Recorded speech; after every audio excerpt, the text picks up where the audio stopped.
everyone! If you enjoy the video, please leave a like and comment what type of content you would like to see next time.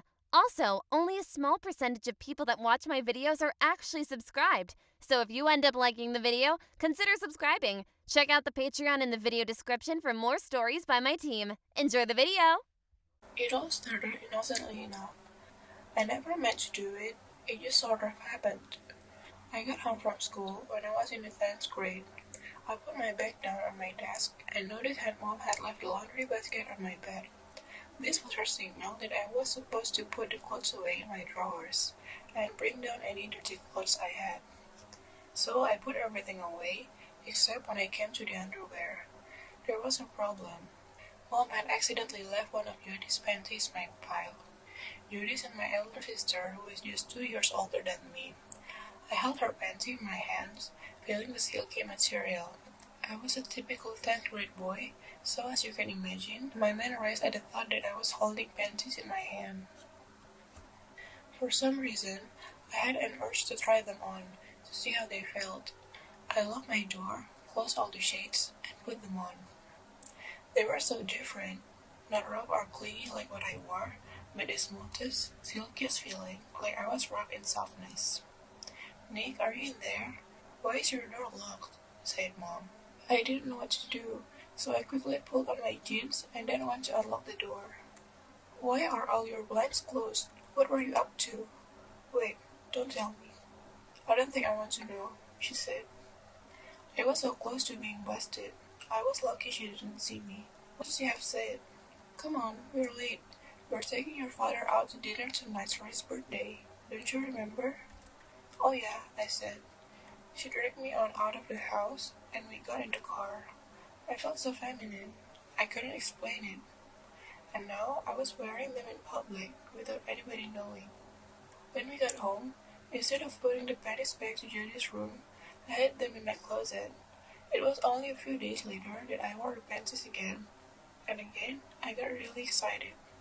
In fact, almost every day I would wear Judy's undergarments. Nobody would know a thing. Some time passed and I was still doing it. It was so exciting that I wanted to try to push the envelope and do something more daring. So I waited for a good time when nobody else was home and went into Judy's closet. I dug through all the things on hangers until I found one of her blouses that might fit me. And there was a red plaid skirt that she used to wear to school, but didn't anymore. I took that too and went back to my room, with the door locked and dressed up in full female attire for the first time. It felt wonderful. When I was fully dressed, I laid on my bed like a girl does and read a book. Over the next few weeks, I kept dressing up, sometimes with just the panties, but sometimes in full outfit. I stole a pair of pantyhose from the laundry room and started wearing those too. I had a couple of outfits now. I loved the one yellow floral dress because it was such a soft material, and when I rolled around, it would swish against the pantyhose and send shivers up and down my spine. I just loved it. But one day, even in full dress, it didn't seem like enough. I wanted more. Nobody was home, so for the first time, I left my room dressed as a girl. I was so afraid that someone would look in the windows and see me. But I got into Judy's room safely and took a couple of her books and a magazine. Then I went back to my room. I read her copies of some girly magazines.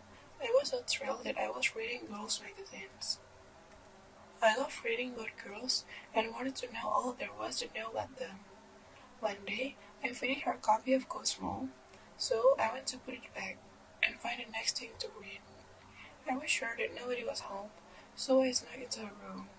I dug around and found a couple of things that looked promising. I held them to my chest like the girls at school held their books, and turned around.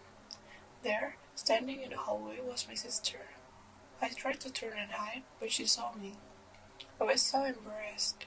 She grabbed my hand and took me to her room. I'm so sorry, I stammered, looking down on the floor. "I knew something was going on with you. You have been acting kind of strange for a few months now, Nick," Judy replied, looking a bit tense. I didn't know what got over me. "I'm really sorry, Judy. I promise I will never do this again," I answered, almost about to cry. Well, I'm going to tell Mom and Dad that you have been going through my stuff without my permission, Jody scolded me. I was paralyzed by the thought of it. I begged Jody not to tell her parents and was at her mercy. Seeing me so scared, she had a change of heart. Okay, I won't tell them, but from now on you have to do as I say, she said. Fine, just don't tell them. I will do anything, Jody. Please, I said hopelessly. You better get changed now. Mom's going to be home soon, Jody said with a smile, knowing that I was completely under her control. I rushed to my room and tried to undress as fast as I could. I couldn't believe how stupid I had been and kept scolding myself in my head. After I cleaned up, I took all the girly stuff that I had collected over the months and gave it back to my sister. She was a little pissed off that I used her stuff, but she did not say anything else. For the next couple of days, everything was quite normal. My sister rarely bothered me, and I was pretty much over the things that happened before. One day, we got an invitation for a wedding program from a distant relative. Me and my sister were just too persistent not to go, so just my parents were going to the wedding. They would be gone for 3 days, as the wedding was happening in another city, quite far from where we lived. I was already planning to have some beers and chill with my friends after my parents were gone. The wedding dates arrived, and my parents left. As soon as they left, I got back to my room and was just about to text my friend. But Jody comes in. What do you want? I asked her, feeling annoyed. Oh, you will understand what I want in the next few moments, dear, she said with a laugh. What? I asked her again. I want you to do all the house chores for the next few days until Mom and Dad arrives. You know, cook food, do the dishes, do the laundry, and everything else, she said with a grin on her face.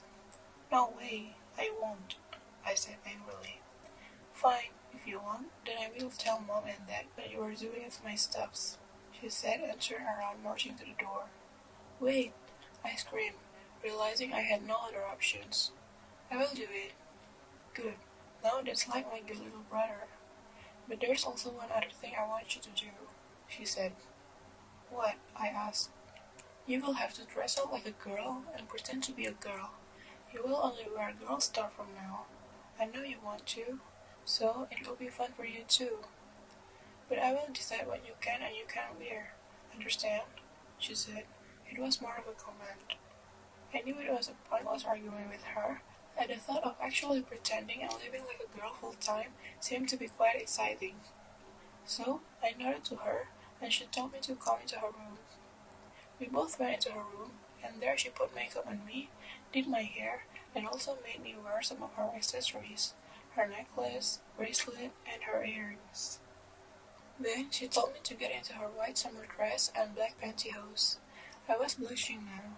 I changed into her dress and pantyhose. It was just amazing. My sister was happy with what she saw in front of her. I was her slave for the next 3 days. That was the punishment of my sister, but to be honest, I think it was more of a dream come true for me. Hey guys, I hope you enjoyed the story. Don't forget to leave a like and subscribe. See you next time.